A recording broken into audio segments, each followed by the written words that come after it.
Ever wonder why people who seem destined for greatness end up feeling completely stuck in life? Maybe that's you. Back in school, they called you smart. The kid who aced tests without trying, solved problems in a snap. Everyone said, you're gonna go far. But now, you're looking at your life and something's off. Maybe you're not as successful as you dreamed. Maybe you feel disconnected from others. Or maybe you're just watching life slip by. And the worst part? You're smart. You should have figured out how to fix this, right? So why do you feel trapped? This story is way more common than you think. Tons of people who grew up as the bright ones end up feeling stuck, isolated, lost. That intelligence, the one that was supposed to be your edge, sometimes feels like a burden. Not because you're not capable. It's something from way back, how you learn to see yourself, that's holding you back. What if I told you the problem isn't your intelligence? What if it's the way you carry that smart label? What if what's trapping you is an idea you bought into without even realizing it? When you were a kid, being smart was like having a golden ticket. You got praise, attention. Life felt easier, but with all that hype came a trap, a sneaky one. The idea that to stay special, you had to nail everything effortlessly. And when life started asking for more, hard work, patience, even failure, that trap tightened. Because for you, the smart kid, messing up doesn't just feel like a mistake. It feels like betraying who you are. So you start dodging challenges, pulling away from people, and your life, it gets smaller, safer, but emptier too. Here's the truth. You're not broken. You're just stuck, clinging to an old version of yourself that thinks you've got to be perfect to matter. But what if you could let that go? What if, instead of proving you're the brightest, you started living with stumbles, real connections, a purpose bigger than impressing everyone? Today, we're diving into why smart people get stuck, why they feel alone, how fear of failure and chasing validation keeps you locked in, and most importantly, how you can break free. What are you giving up to keep that smart image? What are you missing out on while you're standing still? Being called smart as a kid is like getting a medal. You feel special, different, meant for something big. But over time, that medal can turn into a cage. When people always praise your intelligence, you start building your identity around it. And without realizing it, you stop growing and start trying to protect that image. That's the first piece of the puzzle, why so many bright people end up stuck or feeling alone. In psychology, they call this a performance-based identity. You learn to value yourself for what you do, acing tests, solving problems fast, impressing everyone, not for who you are. Back in school, the praise came when you got it right without trying. Nobody clapped for the kid who worked hard, and that planted a dangerous belief. If you're smart, everything's gotta come easy. The truth is, we all wear masks to meet expectations. Some of those masks, they trap us. And the smart mask, it's heavy. It makes you dodge anything that might crack that perfect image. Remember finishing a test first as a kid? Or always getting the teacher's point? Those moments felt great, but they taught you something. Being quick and correct is what makes you valuable. Now, you might skip a work project because you're not sure you'll shine, or avoid a hobby, like painting, because you don't want to look like a beginner. Every time you dodge a challenge, you're guarding that smart label, but it stops you from growing.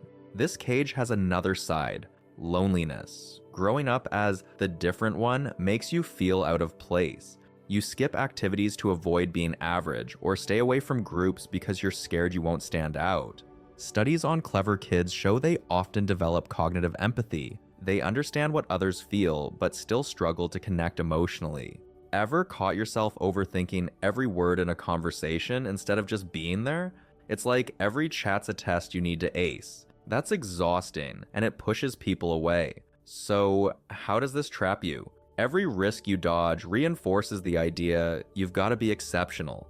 Every time you pull back, you miss a chance to connect. It's like building a wall, safe but lonely. Ever wonder how many things you didn't try because you feared not being good enough? Seeing this trap is the first step to breaking free. Your intelligence isn't the problem. It's the weight you've put on it. Next, let's talk about something that makes it even harder: the fear of failure.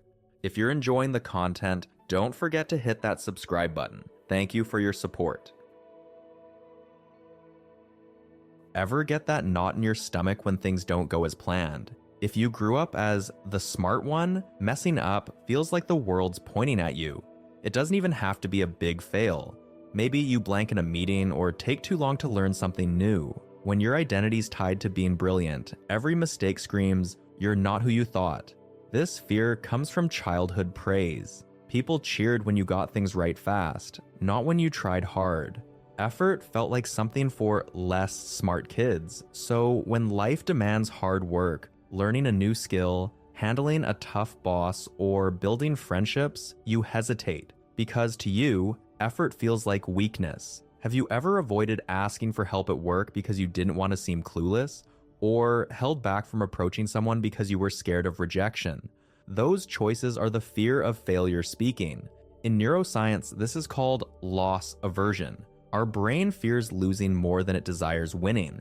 And for someone who sees themselves as smart, messing up feels like losing a piece of who you are. So you play it safe. You only do what you already know. Talk only to people who understand you. Try only what guarantees success. But life isn't a test with right answers. Success and connections require risks, and the more you avoid them, the more you feel like you're falling behind. This fear isolates you too. Picture a party. Everyone's laughing, but you're quiet, scared of saying something dumb. Why? You think you need to be the most interesting person there. If you see every conversation as a test, you overanalyze every word instead of enjoying the moment. That pushes people away, and loneliness creeps in. Here's the key. Messing up isn't the opposite of being smart. It's how you grow. Psychologist Mihai, who studied the concept of flow, said it happens when you face challenges that stretch your skills without overwhelming you. In other words, growth comes from risk, even if that means failing. What if you gave yourself permission to be bad at something for a while? Maybe cooking, dancing, or even having a real conversation. Fear of failure holds you back, but facing it, that's what sets you free.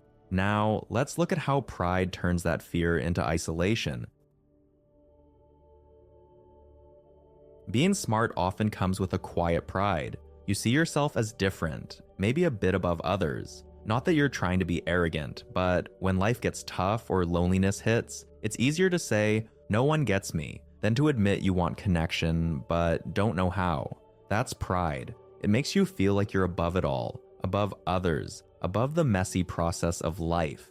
If you grew up as the smart one, pride shows up when you avoid situations where you won't stand out. Every choice like that pulls you further from the world. This leads to what psychologists call defensive arrogance. When loneliness hurts, it's easier to say, "I don't need friends. They're not on my level," than to admit you feel left out. Ever convinced yourself you're fine alone because others don't get you? Deep down, you want connection, but pride builds a wall. It blocks you from reaching out and stops others from reaching in. There's a part of your brain that manages willpower and emotions. When you commit to something bigger, a project, a real conversation, a purpose, that area gets stronger. It helps you resist impulses like chasing instant validation, like likes or comments on social media. But when pride's in charge, you chase shortcuts. A perfect comeback, a quick compliment, anything to feel smart again.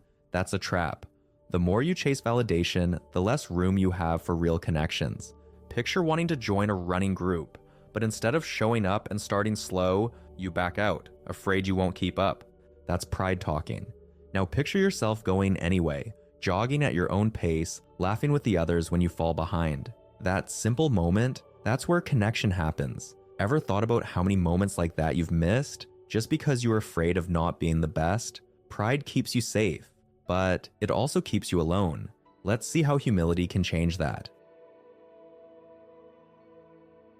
Pride isolates you. Humility brings you back. Humility isn't about pretending you're less. It's about accepting you're human. You can mess up, learn, and still be enough. For the smart one, humility might feel like a step back, but it's what moves you forward, towards success, connection, or just being you. Pride makes you avoid risks to stay perfect. Humility lets you try, even if it's messy.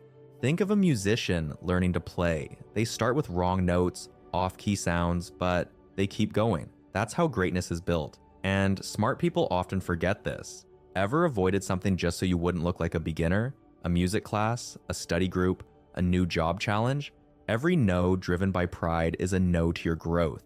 In practice, humility is about small choices. It's asking a question you don't know the answer to in a meeting. It's opening up to a friend, even if you're scared of seeming vulnerable. It's trying something new, even if you're terrible at first. Vulnerability, far from weakness, is the root of real connection. When you let yourself mess up, you let yourself connect authentically. Ever thought about how freeing it would be to not have to impress anyone? It also changes your loneliness. When you're humble, you don't need to be the most interesting person in the room. You can just be there, listen, laugh, be part of the moment. Think of a night out with friends. If you're too focused on saying something clever, you miss the chance to enjoy it. But if you relax, let yourself be just one more, you build real connection. Humility also gives you purpose. It's in the small things, helping a coworker, creating something useful, or simply being kind to yourself. When your focus shifts from standing out to making a difference, you enter flow. Time moves differently because you're fully present. And the more you live from that place, the less you crave quick validation, likes, praise, applause. What would you do if you weren't afraid of seeming less than perfect? That's what humility does. It lets you live fully. If you've made it this far, something in you is ready to change. Being smart shouldn't be a cage. It should be a tool. And if you're feeling stuck, lonely, or like life's leaving you behind, know this. It's not because you're less. It's because you're carrying a weight you don't need. The idea that you have to be perfect, always right, always impressive. But what if you let that go? What if, instead of proving you're smart, you started living with courage, humility, and truth?